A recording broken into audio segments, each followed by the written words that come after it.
눈에는 길이 있습니다. 눈은 바라보는 길이 있는데 그 바라보는 길을 눈길이라고 이야기합니다. 그래서 눈이 멀다라는 표현은 뭐예요? 바라봐야 할 것을 바라보지 못하는 것이 눈이 멀다라는 표현을 합니다. 돈의 눈이 멀었다, 사랑의 눈이 멀었다, 학점의 눈이 멀었다.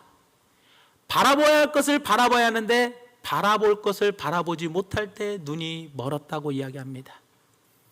우상 숭배가 뭔지 아십니까? 하나님 외에 다른 것을 바라보는 것이 바로 우상 숭배입니다. 또 눈이 삐었다라는 말을 합니다. 눈이 삐었다라는 말은 뭡니까?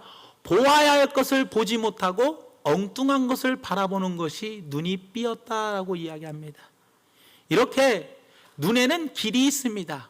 내가 보아야 할 것을 보고 또 잘못된 것을 보지 아니하고 바른 것을 바라봐야 하는 눈에는 길이 있다라는 거예요. 우리가 예수 믿으면서 가장 중요한 것이 바로 뭡니까? 주의 날을 지키는 겁니다.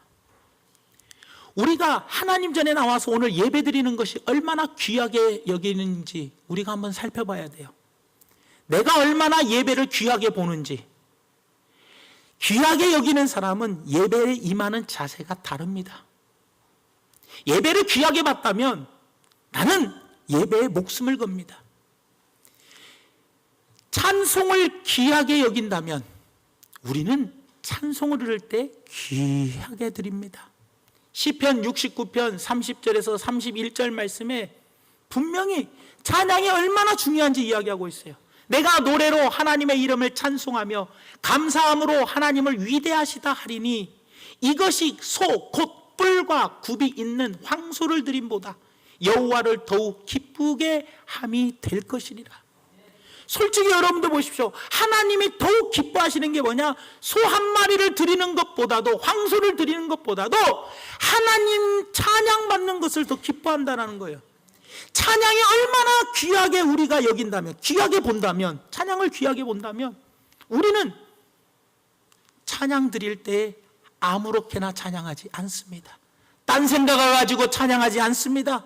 내 마음을 다하고 힘을 다하고 정성을 다하고 뜻을 다하여 하나님께 찬양하게 되는 거예요. 내가 찬양을 어떻게 보느냐에 따라서 달라지는 겁니다, 여러분들. 솔직히 우리 인간 같으면 소 한 마리, 황소 한 마리 500만 원 주는 게 더 좋죠. 하나님은 그런데 500만 원을 드리는 것보다 찬양받는 걸 더 기뻐하신다는데, 우리가 이렇게 찬양이 귀하게 본다면, 찬양을 귀하게 본다면 우리가 찬양 드리는 우리의 자세가 얼마나 잘못된지를 우리는 알 수가 있다는 겁니다. 예수님이 십자가에 달려 돌아가시기 전에 한 여인이 예수께 나와서 향유 옥합을 깨어서 예수님의 머리에 붓습니다. 시몬의 집에서 예수님께 한 여인이 향유 옥합을 붓는데, 이 향유 옥합은 시집 갈 때 지참금으로 가져갈 아주 귀한 것이고 노동자 1년치 연봉인 너무나도 비싼 겁니다. 이 엄청난 귀한 것, 결혼할 때 자기 신랑에게, 가장 귀한 자기 신랑에게 부어주어야 할 이 귀한 것을 예수님께 부어버렸다는 것은 예수님을 귀하게 보았기 때문에 부었지, 예수님을 하찮게 보거나 우습게 봤다면 절대로 향유 옥합을 부을 수가 없었다는 거예요. 그런데 주변에 있는 제자들이 이야기합니다. 야, 왜 이 귀한 것을 가난한 사람들이 나누어 주지? 왜 이걸 예수님께 부었냐? 바라보는 안목이 병이 들어버렸더라는 거예요. 예수님을 십자가에 달려 돌아가실 예수님을 귀하게 보지 못했기 때문에 이거 이렇게 아깝게 왜 이렇게 행동을 하느냐 하면서 질책을 하더라는 거예요. 아담은 하와는요 어땠습니까? 아담과 하와는 처음에는 사탄이 유혹하기 전에는 선악을 알게 하는 나무의 열매에 대해서 별로 관심이 없었어요. 사탄이 와서 유혹할 때 눈이 병들기 시작해요. 눈길이 병들기 시작하면서 선악을 알게 하는 나무의 열매를 보면서 먹음직하고 보암직하고 지혜롭게 할 만큼 탐스럽게 보이기 시작하더니 그것을 먹고 말아 버리더라는 거예요.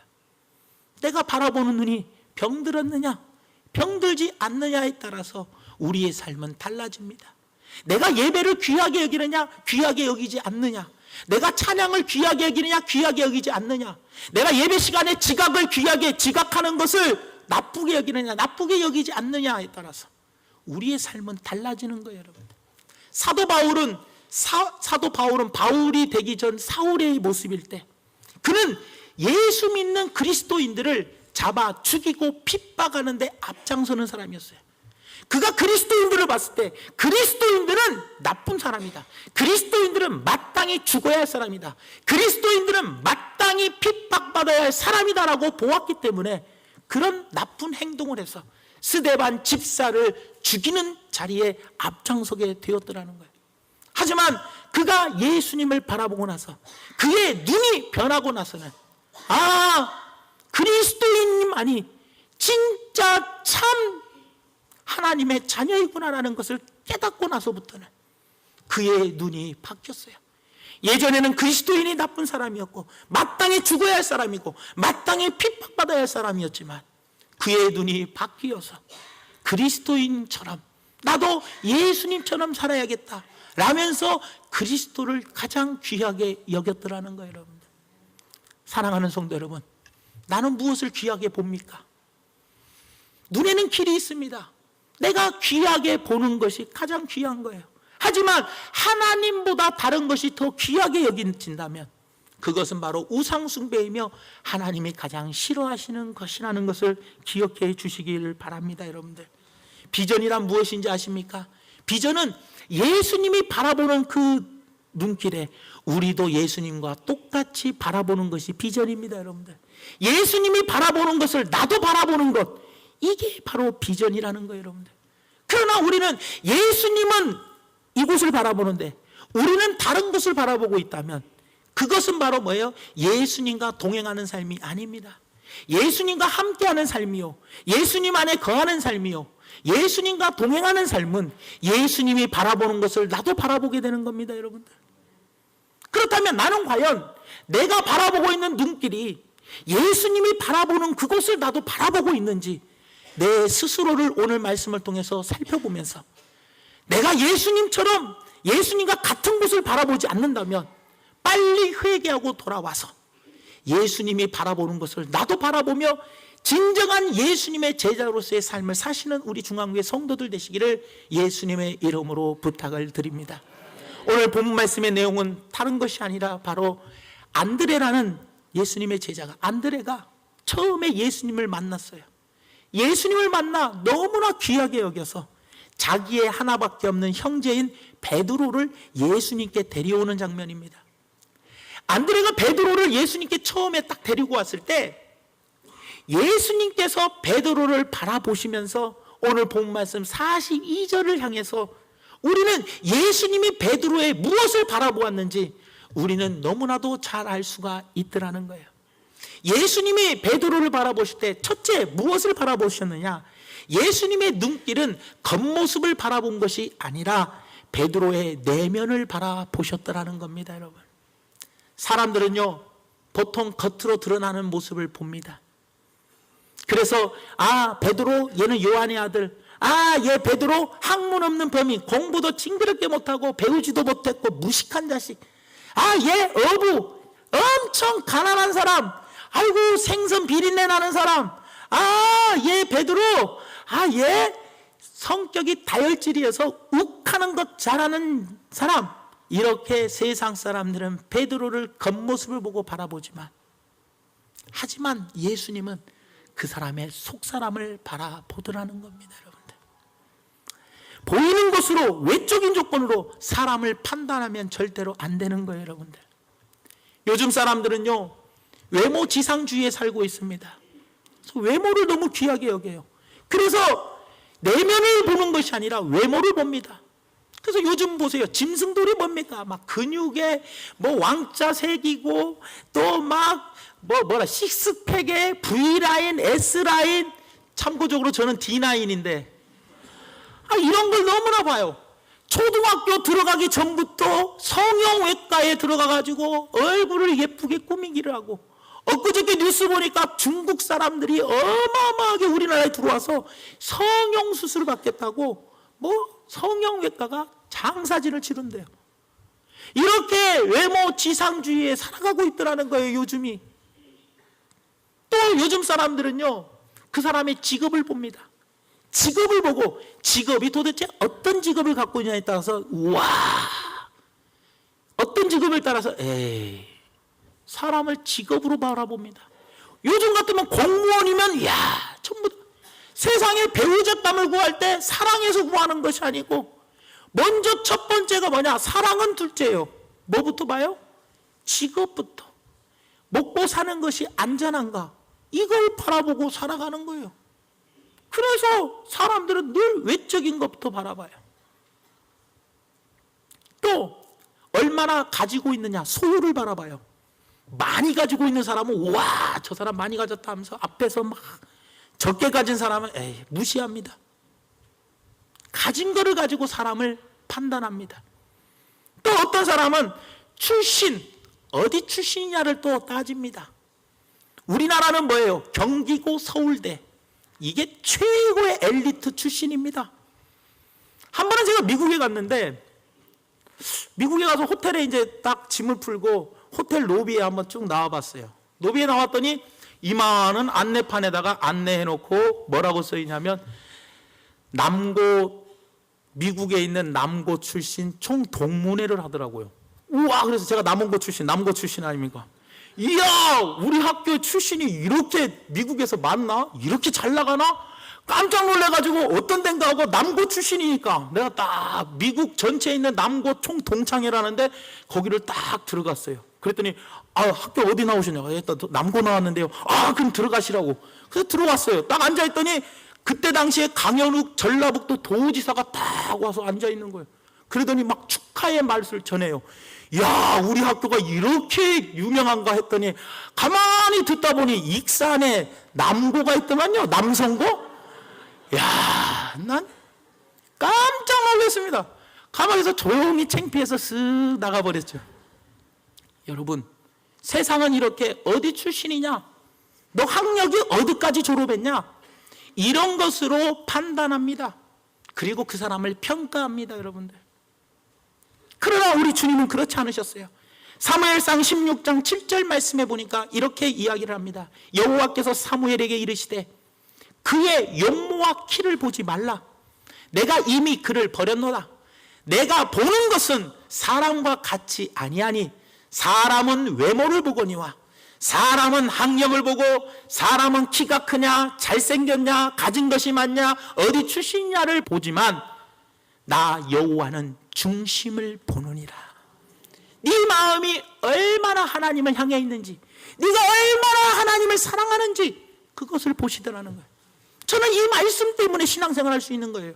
만약에 하나님이 네가 남원 시골 지리산골에서 네가 신앙생활한다, 하나님이 출신 때문에 안 본다면 빨리 우리는 강남 밑에 천당 밑에 있는 분당으로 빨리 이사 가야 돼. 대한민국에서 가장 비싸다는 분당 가서 살아야 돼요. 그래야 하나님께서 인정해 주실 거 아니에요. 하나님은 우리를 외모로 판단한다면 여러분들 다 우리는 성형수술해야 하고 빨리 배에다가 왕자 새겨야 돼. 여러분들 근육도 팍팍 나오고 턱도 깎아야 하고 광대뼈 들어가야 하고 코 세워져야 하고 우리는 반드시 수술도 해야 돼요. 또 어떻게든지 도둑질해서라도 많이 가져야 돼요. 그런데 우리 하나님이 이래서 사랑의 하나님 아닙니까?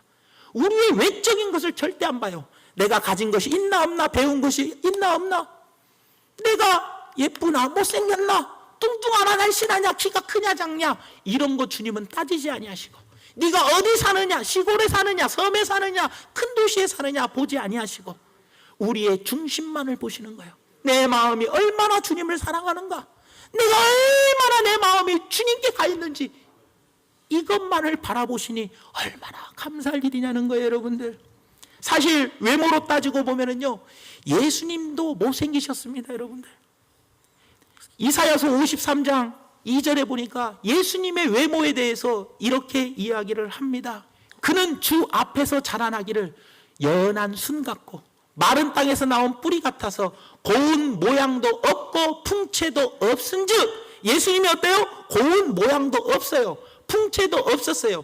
우리가 보기에, 사람들의 눈에 보기에 흠모할 만한 아름다운 것이 있다 없다? 없다라는 거예요. 예수님의 외모는요, 사람이 보기에 흠모할 만한 것이 전혀 없대요. 그냥 위로가 확 되지 않습니까, 여러분들? 여러분, 우리 예수님은 가난한 목수의 아들이었습니다. 인물도 없었습니다.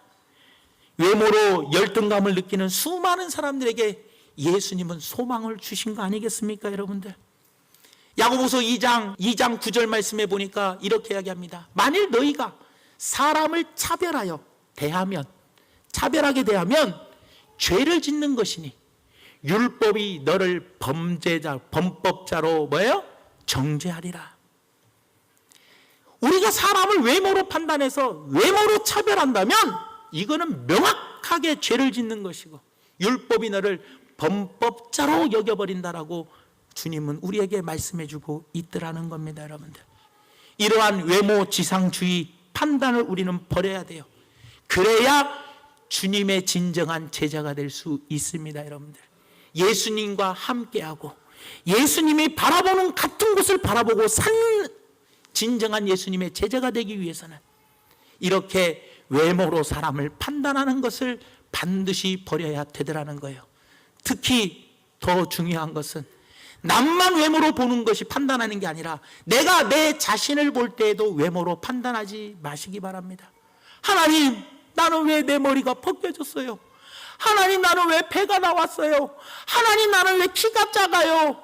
하나님, 나는 왜 뚱뚱해요? 하나님, 나는 왜 남보다 못 배웠어요? 하나님, 나는 남보다 왜 가난해요? 하나님, 나는 남보다 왜 직업이 이 모양 이 꼴이에요? 하면서 내가 내 스스로를 바라볼 때에도 판단하지 마십시오.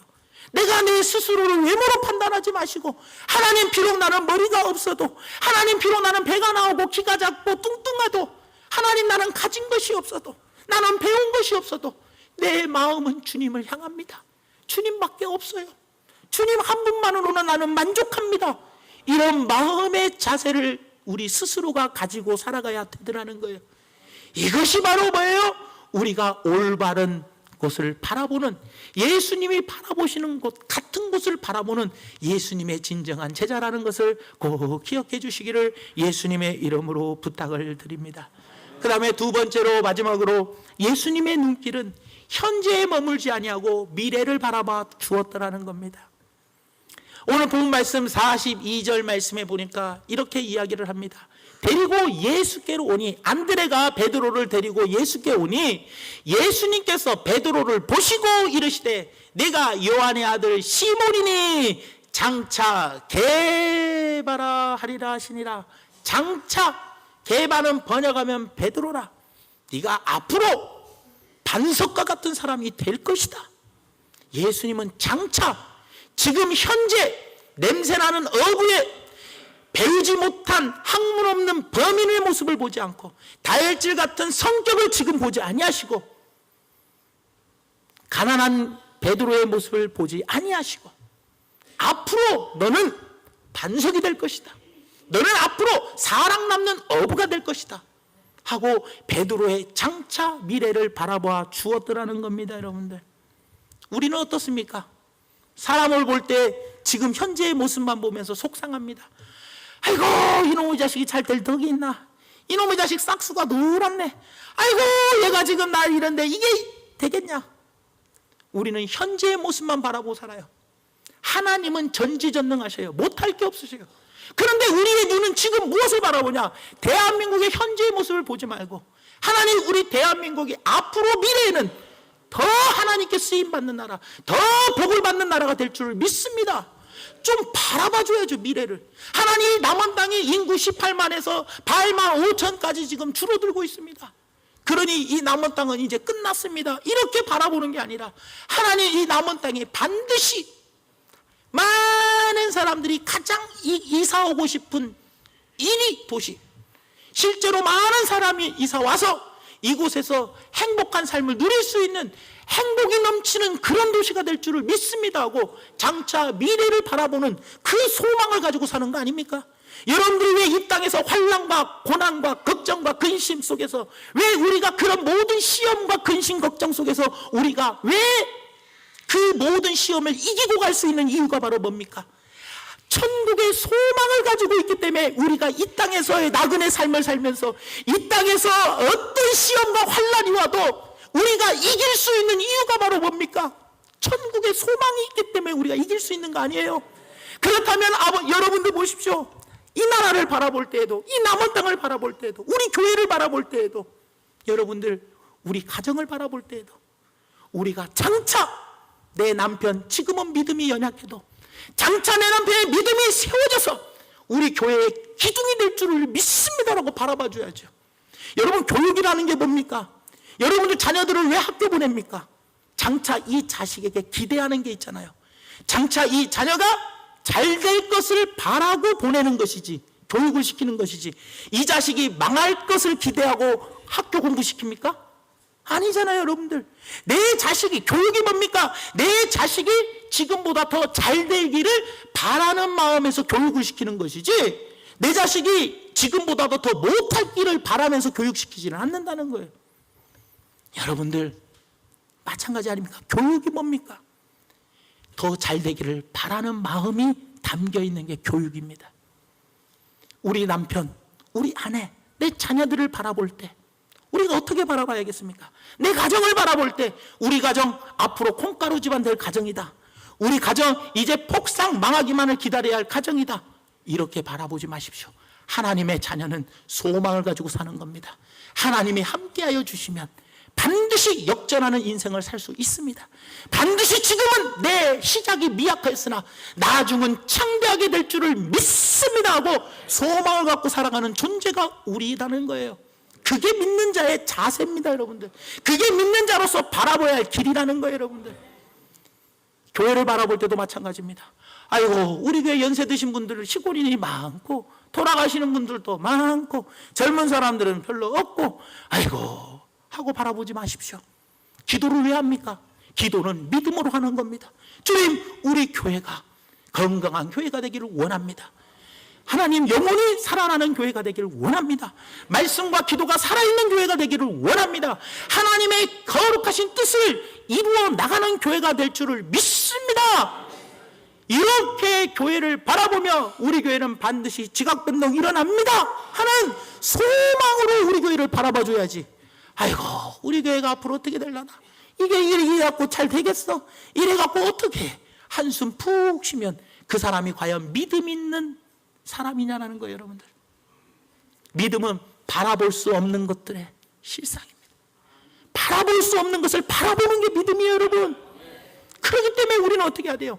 지금 현재 내 모습, 내 가정의 모습, 내 교회의 모습, 이 사회의 모습, 이 남은 땅의 모습, 이 나라의 모습이 비록 내 성에는 안 찰지라도 내가 이 땅에 속해져 있다면, 내가 우리 교회에 속한 사람이라면, 내가 내 가정에 속한 사람이라면, 내가 속해 있는 그곳을 바라볼 때 소망을 가지고 바라보시고 희망을 가지고 바라보시고 반드시 잘 될 거라는 믿음을 가지고 바라볼 수 있는 우리 귀한 성도들이 되어주시기를 바랍니다, 여러분들.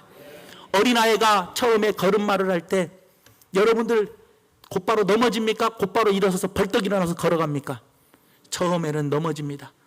여러분들 손주와 여러분들 자녀들이 넘어질 때, 아이고 이놈의 자식은 평생 넘어질 놈, 이렇게 바라봅니까? 이렇게 넘어지다가 언젠가는 뛰어달 일이 올 거야 하고 기대하면서 바라보잖아요. 안 그래요, 여러분들? 넘어질 때, 걸음마 할 때, 넘어질 때, 아이고 이놈이 언제 이게 쓸까, 아이고 큰일 났네, 이놈은 절대 못 쓸 놈이야, 못 걸을 놈이야, 이렇게 생각 안 해요. 내 손주는, 내 자녀는 반드시 잘 걷고 반드시 열심히 뛰어다닐 것이다, 이렇게 우리는 소망을 갖는 거예요, 여러분들. 사랑하는 여러분들, 여러분 현재 이웃들을 바라보며, 우리 형제 자매인 우리 같은 교우들을 바라보며 어떤 마음을 갖고 있습니까? 야, 이놈이 나를 핍박하네, 이놈이 나를 뒤통수 때리네, 아 이놈이 나를 지금 막 핍박하네, 이놈이 나를 정말 미워하네, 이놈이 나를 욕하네. 지금 현재 그 사람의 모습을 바라보지 마십시오. 사랑의 마음을 가지고, 이 사람이 비록 나를 지금은 핍박하고 욕해도, 이 사람이 지금은 나를 미워해도 장차 이 사람은 나를 사랑하게 될 거야, 이 사람은 나를 도와줄 사람이 될 거야 라고 기대하며 소망을 갖고 사시기를 예수님의 이름으로 부탁을 드립니다. 이 소망이 없으면 우리는 그 사람을 볼 때마다 마음이 아프고 괴로워요, 여러분들. 하지만 이 사람을 볼 때, 나를 핍박하고 나를 싫어하고 나를 미워하는 사람을 바라볼 때마다 이 사람은 언젠가는 내 사람이 될 거야, 이 사람은 언제나 나를 열심히 도와주는 사람이 될 거야 라는 기대와 소망을 가지고 살면 그 사람이 밉지가 않고 그 사람이 좋아 보이는 거예요, 여러분들. 사랑하는 성도 여러분, 우리의 눈을 바꾸시기 바랍니다. 주님이 기뻐하시는 눈으로 바꾸십시오. 그래야 진정한 제자가 될 수 있더라는 겁니다, 여러분들. 사도 바울이 어떻습니까? 과거에는 그렇게 핍박하는 사람이었지만 디모데가 사도 바울을 어떻게 바라봐 주었어요? 사도 바울은 크게 쓰임받을 사람이라 바라봐 주었기 때문에, 디모데의 그 바라봄이 있었기 때문에 사도 바울이 크게 쓸 수 있었던 거 아닙니까, 여러분들? 헬렌 켈러는요, 삼중고를 안고 있었어요. 헬렌 켈러는 정말로 가망이 없는 사람이었어요.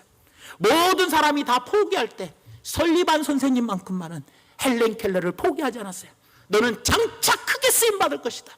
그러니 지금 포기하지 말고 열심히 하자. 너는 장차 이 세상에서 크게 주목받을 사람이 될 것이다 하고 소망을 주고 희망을 주었더니 헬렌 켈러가 이 땅에서 귀하게 쓰임받는 거 아니겠냐라는 거예요. 상대방을 바라보고 현재의 모습 속에서 좌절하고 낙심하지 마시고 장차의 예수님처럼 미래를 바라봐 주십시오. 베드로가 실상 중간에 예수님을 3번이나 모른다고 부인했었지만 결국에 나중에 가서는 예수님을 위해서 목숨을 버리며 진짜 반석 같은 반석이 되었더라는 겁니다. 사랑하는 우리 성도 여러분들, 우리는 연약한 존재입니다. 우리는 눈만 뜨면 외모만 보는데 너무 익숙해져 있습니다. 그리고 또 현재의 모습만 바라보면서 우리는 마음 아파하고 속상해합니다. 하지만 여러분들, 우리의 눈을 바꾸십시오. 바꾸는 것은 회개의 눈물밖에는 없습니다. 내 눈이 잘못된 방향을 바라보고 있다면 회개의 눈물을 통하여 깨끗하게 씻어버리고 이제부터는 주님이 바라보시는 그 사람의 외모보다는 중심을 보시고 그 사람의 현재의 모습이 아니라 장차 이 사람은 하나님의 귀한 자녀, 하나님의 귀한 자녀답게 하나님께 쓰임받을 것이라는 소망으로 바라봐 주신다면 우리는 주님과 같은 곳을 바라보게 되므로 하나님의 제자로서, 주님의 제자로서 귀하게 쓰임받을 수 있다는 것을 꼭 기억하시면서 내 눈은 과연 어디를 바라보고 있는지, 주님과 같은 곳을 바라보고 있는지, 그렇지 않다면 회개하고 돌아와서 주님의 제자로서 열매 맺는 삶을 사시는 우리 중앙교회 성도들 되시기를 예수님의 이름으로 축원을 드립니다.